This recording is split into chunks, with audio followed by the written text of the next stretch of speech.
সুপ্রিয় শিক্ষার্থী বন্ধুদের স্বাগত সবাইকে। তোমরা যারা স্নাতক স্তরে পরিবেশবিদ্যা বিষয়টি নিয়েছো, আজকের আলোচনা তাদের জন্য। 1984 সালের এক শীতের রাত, ভারতবর্ষের মধ্যপ্রদেশের শান্ত শহর ভোপাল তখন ঘুমিয়েছিল। ঠিক সেই সময়ই হঠাৎ বাতাসে মিশে গেল এক বিষাক্ত গ্যাস, মিথাইল আইসোসায়ানাইড। হাজার হাজার মানুষ আক্রান্ত হলো, ঝরে গেল অজস্র প্রাণ। এই ঘটনা শুধু দুর্ঘটনা ছিল না, এই মিথাইল গ্যাস ট্র্যাজেডি আমাদের দেখিয়েছে যে ভারতের পরিবেশকে রক্ষা করতে গেলে শক্তিশালী আইন কতটা জরুরি। আর শুধু ভোপাল নয়, এখন তো আমাদের নদীর জল বিষাক্ত, বাতাসে কালো ধোঁয়া, বনভূমি ক্রমশ কমে যাচ্ছে, বন্যপ্রাণী বিলুপ্ত হয়ে যাচ্ছে। এখন প্রশ্ন হচ্ছে, এই পরিস্থিতি মোকাবিলা করবার জন্য ভারত সরকার কি কি আইন প্রণয়ন করেছে। চলো আজ আমরা আলোচনা করব ভারতের পরিবেশ সংক্রান্ত আইনসমূহ, তার উদ্দেশ্য এবং বাস্তব প্রেক্ষাপট নিয়ে। আমি ডক্টর ববিতা সাহা শুরু করছি। একসময় ভারতবর্ষে বিস্তীর্ণ বনভূমি ছিল, কিন্তু নগরায়ন, শিল্প কলকারখানা নির্মাণ এবং রাস্তাঘাট তৈরির ফলে ক্রমশ বন কেটে ফেলা হয়। ফলে বন্যপ্রাণীদের আবাসস্থল ক্রমশ সংকীর্ণ হতে থাকে, বন্যপ্রাণী বিলুপ্ত হতে থাকে। এই পরিস্থিতিতে 1972 সালে তৈরি হয় ওয়াইল্ড লাইফ প্রোটেকশন অ্যাক্ট। উদ্দেশ্য বন্যপ্রাণী এবং তার আবাসস্থলকে সংরক্ষণ করা। অবৈধ বন্যপ্রাণী শিকার করলে কঠোর শাস্তির নিধান দেওয়া হয়। জাতীয় উদ্যান এবং অভয়ারণ্য গঠিত হয়। বিপন্ন প্রজাতির সুরক্ষার জন্য শিডিউল 1 to 6 অনুযায়ী প্রাণীদের শ্রেণীবিন্যাস করা হয়। বিশেষ করে শিডিউল 1 এর অন্তর্ভুক্ত প্রাণীদের সর্বোচ্চ সুরক্ষা দেওয়া হয়। এই আইন শুধুমাত্র প্রাণীদের জন্য নয়, আমাদের ভবিষ্যৎ প্রজন্মকে সুরক্ষা দেবারও একটি প্রচেষ্টা। একসময় তো ভারতবর্ষে গঙ্গা, যমুনা, দামোদর নদীর জল স্বচ্ছই ছিল, কিন্তু শিল্প বর্জ্য, নগর নিকাশি জল নদীতে মিশে যাবার ফলে ক্রমশ জল দূষিত হতে শুরু করে। এই কারণে 1974 সালে water prevention and control of pollution act তৈরি হয়।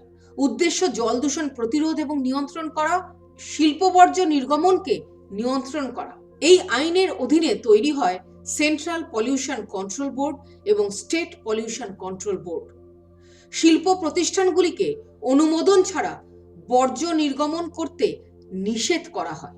নদীর সুরক্ষায় এটি ছিল এক ঐতিহাসিক পদক্ষেপ। বন কেটে রাস্তাঘাট, কলকারখানা, শহর তৈরি হচ্ছিল, ফলে বনভূমি ক্রমশ কমে যাচ্ছিল। এই কারণে 1980 সালে ফরেস্ট কনজারভেশন অ্যাক্ট তৈরি হয় বনভূমিকে সংরক্ষণ করবার জন্য। নির্বিচারে বন উজাড় রোধ করা হয়। বনভূমিকে অন্য কাজে ব্যবহার করতে হলে কেন্দ্রীয় সরকারের অনুমোদন বাধ্যতামূলক করা হয়।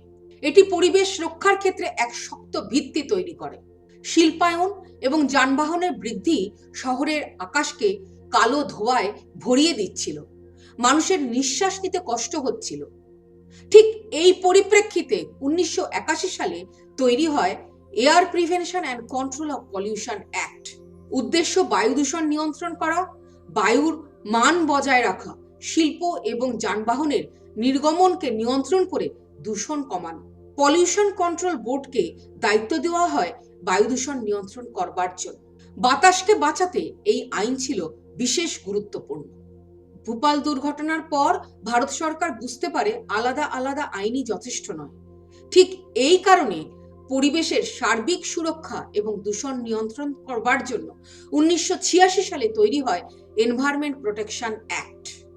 কেন্দ্রীয় সরকারকে বিশেষ ক্ষমতা দেওয়া হয় বিভিন্ন পরিবেশ সংক্রান্ত নিয়ম প্রণয়নের জন্য এবং দূষণ নিয়ন্ত্রণের জন্য মানদণ্ড নির্ধারণ করা হয়।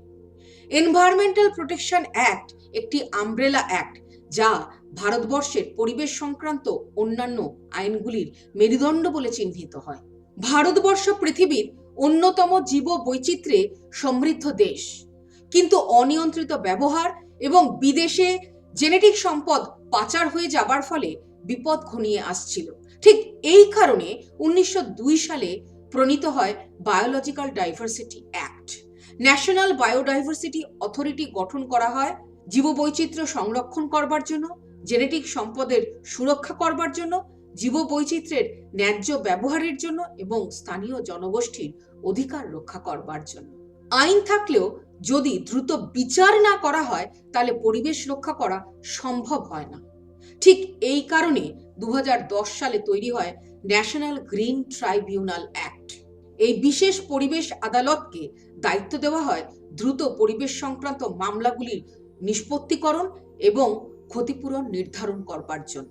ভারতবর্ষে মৃত্তিকা দূষণের জন্য আলাদা কোনো স্বতন্ত্র আইন নেই, তবে 1986 এনভায়রনমেন্টাল প্রোটেকশন অ্যাক্ট এবং হ্যাজার্ডাস ওয়েস্ট ম্যানেজমেন্ট রুলের মাধ্যমে মৃত্তিকা দূষণকে নিয়ন্ত্রণ করা হয়ে থাকে।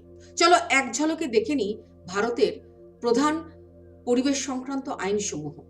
বন্যপ্রাণী সংরক্ষণের জন্য 1972 সালে তৈরি হয় ওয়াইল্ড লাইফ প্রোটেকশন অ্যাক্ট।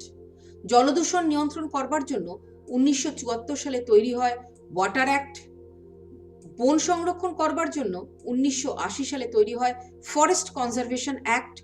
বায়ু দূষণ নিয়ন্ত্রণ করবার জন্য 1981 সালে তৈরি হয় এয়ার অ্যাক্ট। সার্বিক পরিবেশ সুরক্ষার জন্য 1986 সালে তৈরি হয় এনভায়রনমেন্ট প্রোটেকশন অ্যাক্ট। জীববৈচিত্র্য সংরক্ষণ করবার জন্য 2002 সালে তৈরি হয় বায়োলজিক্যাল ডাইভার্সিটি অ্যাক্ট। পরিবেশ সংক্রান্ত বিচারের দ্রুততা এবং ক্ষতিপূরণ নির্ধারণ করবার জন্য 2010 সালে তৈরি হয় ন্যাশনাল গ্রিন ট্রাইব্যুনাল অ্যাক্ট। সবশেষে বলি, আইন প্রণয়ন করা যায়, কিন্তু পরিবেশকে রক্ষা করতে গেলে দরকার সচেতনতা, দায়িত্ববোধ এবং সক্রিয় অংশগ্রহণ। পরিবেশ রক্ষা করা শুধুমাত্র সরকারের দায়িত্ব নয়, এটি আমাদের সকলের দায়িত্ব। সকলকেই এগিয়ে আসতে হবে। সুস্থায়ী উন্নয়নের জন্য পরিবেশ সংরক্ষণ অপরিহার্য। আজকের আলোচনা যদি তোমাদের উপকারে আসে তবে লাইক, শেয়ার আর সাবস্ক্রাইব করে দিও। যদি তোমাদের কোনো জিজ্ঞাসা থাকে কমেন্টে লিখে জানাতে পারো। Stay green, stay safe. শেষ করছি, ভালো থেকো।